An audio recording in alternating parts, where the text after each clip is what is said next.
ଏବେ ତ ବହୁତ ଭଲ ପୋଟଳ ମିଳୁଛି। ମୁଁ ଆଜି ପୋଟଳରେ ଗୋଟେ ନୂଆ ପ୍ରକାର ରେସିପି ବନେଇବି, ଯାହାକୁ ଆପଣ ବହୁତ ସହଜରେ ଆଉ କମ୍ ସମୟରେ ପ୍ରସ୍ତୁତ କରି ପଖାଳ ଭାତ, ଗରମ ଭାତ, ରୁଟି କି ପରଟା ସହିତ ଖାଇପାରିବେ। ମୁଁ ଆକୁ ବିନା ପିଆଜ ରସୁଣରେ ବନେଇବି। ଏହାଦ୍ୱାରା ଆପଣ ଆକୁ କୌଣସି ବି ଓଷା ବ୍ରତ ଦିନ ପ୍ରସ୍ତୁତ କରି ଖାଇପାରିବେ। ନମସ୍କାର, ଟ୍ୱିଙ୍କଲ୍ କିଚେନ୍କୁ ଆପଣମାନଙ୍କୁ ସ୍ୱାଗତ।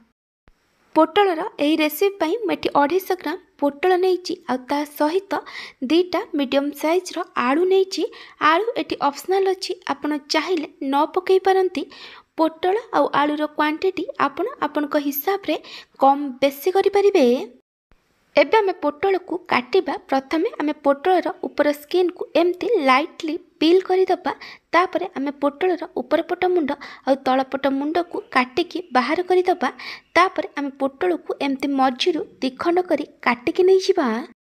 ମୁଁ ଏଠି ସବୁ ପୋଟଳକୁ କାଟିଲା ପରେ ଭଲ ଭାବେ ଧୋଇକି ନେଇଯାଇଛି। ଯଦି ପୋଟଳ ଭିତରେ ପାଚିଲା ମଞ୍ଜି ଥିବ, ତାହେଲେ ଆପଣ ସେ ମଞ୍ଜିକୁ କାଢ଼ିଦେବେ।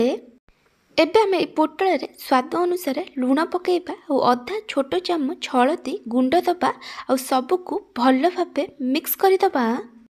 ସବୁକୁ ଭଲ ଭାବେ ମିକ୍ସ କଲା ପରେ ଆମେ ଏ ପୋଟଳକୁ ଏବେ ଭାଜିବା। ମୁଁ ଆପଣଙ୍କୁ ଗୋଟେ ଛୋଟ ରିକ୍ୱେଷ୍ଟ କରୁଛି, ଯଦି ଆପଣଙ୍କୁ ଏହି ରେସିପି ଭଲ ଲାଗିବ ତାହାକୁ ଲାଇକ୍ କରିବେ, ଆପଣଙ୍କ ସାଙ୍ଗମାନଙ୍କ ସହିତ ସେୟାର କରିବେ। ଯଦି ଏପର୍ଯ୍ୟନ୍ତ ମୋ ଚ୍ୟାନେଲକୁ ସବସ୍କ୍ରାଇବ୍ କରିନାହାନ୍ତି ତାହେଲେ ସବସ୍କ୍ରାଇବ୍ କରିବାକୁ ଜମାରୁ ଭୁଲିବେନି। ପାଖରେ ଥିବା ବେଲ୍ ଆଇକନ୍ରେ ଅଲ୍ ନୋଟିଫିକେସନ୍ରେ କ୍ଲିକ୍ କରିବେ। ଏହାଦ୍ୱାରା ମୋ ଯେଉଁ ଭିଡ଼ିଓ ଆସିବ ଆପଣ ପ୍ରଥମେ ଦେଖିପାରିବେ। ଯଦି ଫେସବୁକ୍, ଇନଷ୍ଟାଗ୍ରାମରେ ଦେଖୁଛନ୍ତି ତାହେଲେ ଫଲୋ କରିବାକୁ ଜମାରୁ ଭୁଲିବେନି। ପୋଟଳକୁ ଭାଜିବା ପାଇଁ ମୁଁ ଏଠି କଡ଼େଇରେ କିଛି ତେଲ ଦେଇ ଗରମ ହେବାକୁ ରଖିଥିଲି। ତେଲ ଭଲ ଭାବେ ଗରମ ହେଲା ପରେ ଆମେ ଏଥିରେ ମ୍ୟାରିନେଟ୍ କରି ରଖିଥିବା ପୋଟଳକୁ ଦେଇଦେବା। ଏବେ ଆମେ ସବୁକୁ ଭଲ ଭାବେ ମିକ୍ସ କରି ପୋଟଳକୁ ପ୍ରଥମେ ଆମେ ମିଡ଼ିୟମ୍ ଟୁ ହାଇ ଫ୍ଲେମ୍ରେ 1ରୁ 2 ମିନିଟ୍ ପର୍ଯ୍ୟନ୍ତ ଭାଜିବା। ପୋଟଳକୁ 1ରୁ 2 ମିନିଟ୍ ପର୍ଯ୍ୟନ୍ତ ଭାଜିଲା ପରେ ଆମେ ପୋଟଳକୁ କଭର କରି ଲୋ ଫ୍ଲେମ୍ରେ 8ରୁ 10 ମିନିଟ୍ ପର୍ଯ୍ୟନ୍ତ କୁକ୍ କରିବା, ଯେମିତି ପୋଟଳ ଖଇରିଆ ହେଇ ଭାଜି ହେଇଯିବ ଆଉ ପୋଟଳ ଭଲ ଭାବେ ସିଝିଯିବ। ମଝିରେ ମଝିରେ ଘୋଡ଼ଣି କାଢ଼ି ଆପଣ ପୋଟଳକୁ ଗୋଳଉଥିବେ, ନହେଲେ ପୋଟଳର ତଳପଟ ଲାଗି ପୋଡ଼ି ଯାଇପାରେ। ଆପଣ ଏଥିରେ ବିଲକୁଲ ବି ପାଣି ଦେବେନି।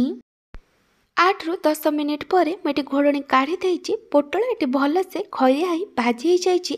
ପୋଟଳ ବି ଏଠି ଭଲସେ ସିଝି ଯାଇଛି।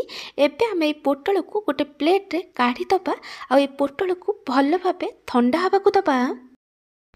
ମୁଁ ଏଠି ଗୋଟେ ଛେଚା ନେଇଛି। ମୁଁ ଏଥିରେ 1 ଇଞ୍ଚର ଅଦା ଆଉ 2ଟା କଞ୍ଚା ଲଙ୍କା ଦେଇଛି। ଆପଣଙ୍କୁ ଯେତିକି ରାଗ ଦରକାର ସେ ଅନୁସାରେ କଞ୍ଚା ଲଙ୍କା ନେବେ। ଏବେ ଆମେ ଆକୁ ଛେଚିକି ଆର ଗୋଟେ ପେଷ୍ଟ ବନେଇଦେବା। ଆପଣ ଅଦା ଆଉ କଞ୍ଚା ଲଙ୍କାକୁ ଏମିତି ଛେଚିକି ନେବେ, ନହେଲେ ଆପଣ ଅଦା କଞ୍ଚା ଲଙ୍କାକୁ ଛୋଟ ଛୋଟ କରି କାଟିକି ନେଇପାରିବେ।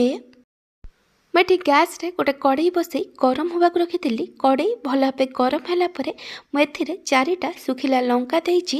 ଆପଣଙ୍କୁ ଯେତିକି ରାଗ ଦରକାର ସେ ଅନୁସାରେ ଶୁଖିଲା ଲଙ୍କା ନେବେ। ଶୁଖିଲା ଲଙ୍କାକୁ ପ୍ରଥମେ ଆମେ ଲୋ ଫ୍ଲେମ୍ରେ 1ରୁ 2 ମିନିଟ୍ ପର୍ଯ୍ୟନ୍ତ ଭାଜିବା। 1ରୁ 2 ମିନିଟ୍ ପରେ ମୁଁ ଏଥିରେ 4 ଛୋଟ ଚାମଚ ଜିରା ଦେଉଛି। ଏବେ ଆମେ ସବୁକୁ ଭଲ ଭାବେ ମିକ୍ସ କରି କଣ୍ଟିନ୍ୟୁଅସ୍ ଗୋଳେଇ ଗୋଳେଇ ଲୋ ଫ୍ଲେମ୍ରେ ଭାଜିବା, ଯେମିତି ଏଥିରୁ ଗୋଟେ ବଢ଼ିଆ ବାସ୍ନା ବାହାରିବା ଆରମ୍ଭ କରିବ। ଏଠି ଜିରା ଆଉ ଶୁଖିଲା ଲଙ୍କା ଭଲ ଭାବେ ଭାଜି ହେଇଗଲାଣି। ଏବେ ଆମେ ଆକୁ ଗୋଟେ ଗିନାରେ କାଢ଼ିଦେବା, ଆଉ ଏ ଜିରା ଆଉ ଶୁଖିଲା ଲଙ୍କାକୁ ଭଲ ଭାବେ ଥଣ୍ଡା ହେବାକୁ ଦେବା। ମୁଁ ଏଠି ଗୋଟେ ଛେଚା ନେଇଛି। ଜିରା ଆଉ ଲଙ୍କା ଟିକେ ଥଣ୍ଡା ହେଲା ପରେ ମୁଁ ଜିରା ଲଙ୍କାକୁ ଛେଚାରେ ଦେଇ ଦେଉଛି। ଏବେ ଆମେ ଜିରା ଆଉ ଲଙ୍କାକୁ ଛେଚିକି ଆର ଗୋଟେ ଗୁଣ୍ଡ ବନେଇଦେବା। ଆପଣ ଚାହିଁଲେ ଜିରା ଆଉ ଲଙ୍କାକୁ ଗ୍ରାଇଣ୍ଡର ଜାର୍ରେ ଗ୍ରାଇଣ୍ଡିଙ୍ଗ କରି ଆର ଗୁଣ୍ଡ ବନେଇ ପାରିବେ। ଏମିତି ଫ୍ରେଶ୍ ଜିରା ଲଙ୍କା ଗୁଣ୍ଡ ବନେଇ ତରକାରୀରେ ଦେଲେ ତାର ଟେଷ୍ଟ ବହୁତ ଭଲ ଆସିଥାଏ। ଏଠି ଜିରା ଆଉ ଲଙ୍କା ଭଲ ଭାବେ ଗୁଣ୍ଡ ହେଇଯାଇଛି। ଏବେ ଆମେ ଗୋଟେ ଛୋଟ ବାଉଲରେ କାଢ଼ିଦେବା। ଆମେ ଯେଉଁ ପୋଟଳ ଭାଜିକି ରଖିଥିଲେ ସେଇଠି ଭଲସେ ଥଣ୍ଡା ହେଇଯାଇଛି, ଆଉ ଆମେ ଯେଉଁ 2ଟା ମିଡ଼ିୟମ୍ ସାଇଜ୍ର ଆଳୁ ନେଇଥିଲେ ମୁଁ ସେ ଆଳୁକୁ ଏଠି ସିଝେଇକି ତାର ଉପର ଚୋପାକୁ ଛଡ଼େଇକି ନେଇଯାଇଛି। ଏବେ ଆମେ এই ଆଳୁ ଆଉ ପୋଟଳକୁ ଭଲ ଭାବେ ଚକଡ଼ି ଦେବା। ମୁଁ ଏଠି ହାତରେ ଚକଡ଼ୁଛି, ଆପଣ ଚାହିଁଲେ ଗୋଟେ ମ୍ୟାସରରେ ଆକୁ ଚକଡ଼ି ପାରିବେ। ମୁଁ ଏଠି ପୋଟଳ ଆଉ ଆଳୁକୁ ଭଲ ଭାବେ ଚକଡ଼ିକି ନେଇଯାଇଛି। मुझे कड़े किसी तेल दे गरम होगा रखी। तेल भल भाव गरम है मुझे दुटा सुखिला लंका और गोटे छोट चामच पंच फुटण देती। पंच फुटण जगार आप गोटे छोट चामच जीरा नहीं पारे ना अधा छोट चामच जीरा और अधा छोट चामच सोरिष नहीं पारे। पंच फुटण सुखिला लंका भल भाव भाजी गला आम एछेचिकी रखि अदा और कंचा लंकार पेस्ट को देदबा आ सबको भल भाव मिक्स करी आम को कषिबा जेमती अदार कंचा बास्ना पलैब। एटी अदार कंचा बास्ना पलैलानी एबे आम एथिरे टमाटो दबा। मुझे गोटे बड़ टमाटो को छोट छोट करी काटिकी पकईची। तापरे आम एथिरे स्वाद अनुसार लुण पकईबा। टमाटो पाई आउ आलू पाई जेतिकी लुण दरकार सेतिकी लुण पकईबे कारण आम पोटल भाजिला बेले सेथिरे लुण पकईचे। एबे आम सबको भल भाव मिक्स करी आम को 2 ରୁ 3 मिनिट पर्यंत कुक करिबा जेमती टमाटो पूरा भल भाव सिझी।